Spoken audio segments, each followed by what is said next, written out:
Zorbaldako gezi zauria ur beroz eta belar ukenduz garbitu ziotenean, kometa ikusteko esnatu nahi zuela esan zuen mutilak.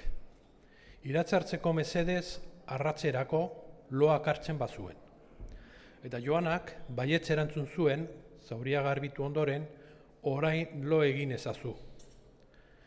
Boetak neskamiarekin batera, etxe aitzineko oinatzak ezabatu, ateko loiak kendu, eta eskaratzeko arlauzetara eroritako odoltantak garbitu zituen. Logelako aulkira itzuli eta ohegorrian etxaniko mutil loak hartuaren aldamenean izkiriatzen jarraitu zuen. Gizapatua egiaren eta bertutearen bilaketa gaitz eta lausoa da. Eta gainera, egia eta bertutea nahaziak dira, dudazkoak.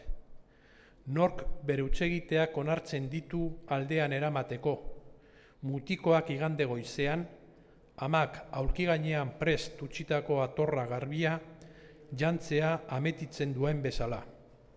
Eta aldean daraman hutsegite hori da bere bizitzaren zentzua eta ezaugarria, egundo erantziko ez duen atorra zuria.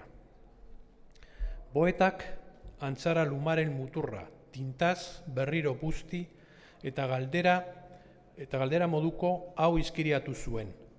Ean orden gauza, egunik egun inoren okerrak susmatu ondoren, norbere maleziak ezagutu ondoren, egiaren eta bertutearen arraildura ilunen lekukoa izan ondoren, ea norden epai izateko gauza, ea zer dela eta epaile dezaken inork inorena.